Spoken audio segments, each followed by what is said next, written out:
আসসালামু আলাইকুম। আজকে সন্ধ্যার পরের বাজার। এই যে লাল শাক, ধনেপাতা আমার ভীষণ পছন্দ। তারপরে হচ্ছে শালগম, সুন্দর একটা ফুলকপি, সাথে হচ্ছে পেঁয়াজ কলি। পেঁয়াজের অনেক দাম বেড়ে গেছে। পেঁয়াজ কলির দাম কেজি অবশ্য 100 টাকা। আর সুন্দর তরতাজা অনেক বড় বড় সাইজের হচ্ছে কি এটা, কাঁচামরিচ। আবার মনে করি না কেউ যে রেহানা রাখি কাপড় এই যে লন্ডন থেকে ফ্রান্স থেকে মরিচ এনেছে সেইটা। হ্যাঁ, তো এটা যেহেতু সন্ধ্যার পরে এনেছে, এগুলো সুন্দর করে রাখতে হবে। আমি করি কি, এটা কেটে একটু খুলে রাখতে হবে ভিতরে, যাতে পানিটা না থাকে। এটা আমি একটু কেটে ফেলি, গোড়ার অংশটা এরকম কেটে ফেলেছি। এখন দেখতে হবে ভিতরে পানি আছে কি না। না, ভিতরে কোনো ধরনের পানি নেই। তাহলে আমি এটা পলি ভরে রেখে দিব। যেহেতু রাতে খাওয়া দাওয়া কমপ্লিট, দাঁত ব্রাশ করা কমপ্লিট, এখন জাস্ট এগুলো একটু রেখে তারপরে হচ্ছে আমাকে ঘুমাতে হবে। দেখুন লাল শাকটা কি তরতাজা, একদম লাল, খুব সুন্দর। এটাও গোড়াটা কেটে ফেলেছি। এরকম একটা পলিথিনে ভরে আমি কালকে সকালে আবার ধনেপাতা ভর্তা বানাবো। আর হচ্ছে আজকে কেটে ফেললাম, কেটে এখন এটা পলিথিনে রেখে দেবো।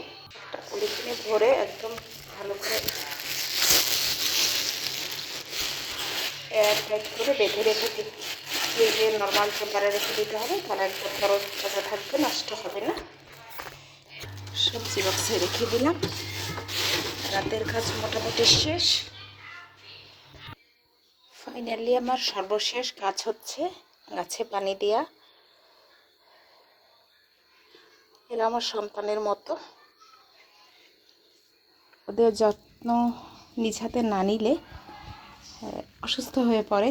মানে ঘরের কর্তা মাঝে মাঝে পানি দেয়, তো হয় বেশি দেয়, নাহলে কম দেয়। তো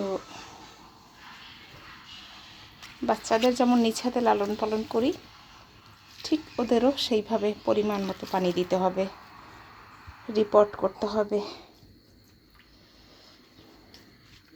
এই যে দেখুন কি সুন্দর ঝোপালো আলু শাক হয়েছে। কাটা মুকুটটা বেশ বড় হয়ে যাচ্ছে বাচ্চাদের মতো। তো অনেক ছোট এনেছিলাম। আজকের মতো রাতে এখানেই কাজ আমার শেষ। পানি দেওয়াটা বাকি, পানিটা দেওয়া শেষ করে ফেলাম। 3টা বারান্দায় আমার গাছ আছে।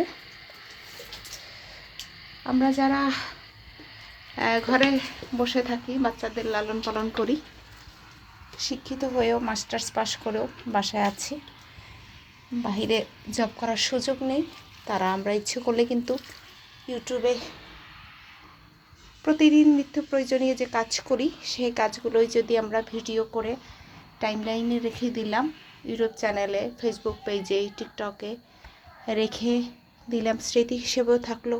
কতদিন আর বাঁচবো, বা কতদিন আর এরকমের বয়স থাকবে। তো এটা স্মৃতি হিসেবেও থাকলো, আবার হচ্ছে ইনকামও হলো।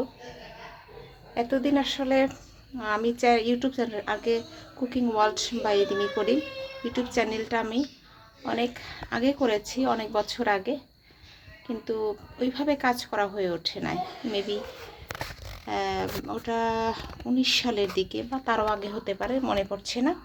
তো এটা যদি আমি কন্টিনিউ করতাম, যেমন আমি বাংলাদেশের বিভিন্ন প্রান্তে ঘুরেছি, তো সেখানে যদি, যেমন আমি সিলেটে ছিলাম, অন্যান্য জায়গায় ছিলাম, সেখানেও দৃশ্যগুলো ধারণ করে রাখতাম, স্মৃতিগুলোও থাকতো, আবার আমার চ্যানেলটা দাঁড় হয়ে যেত। তো বেকার বসে না থেকে প্রতিদিনের কাজ সকাল থেকে সন্ধ্যা পর্যন্ত দিলেও কিন্তু চ্যানেলগুলো দাঁড় হয়ে যায়। তো আমরা বেকার না থেকে স্মৃতিও থাকলো, আবার হচ্ছে সব কিছু। সবাই ভালো থাকবেন, সুস্থ থাকবেন।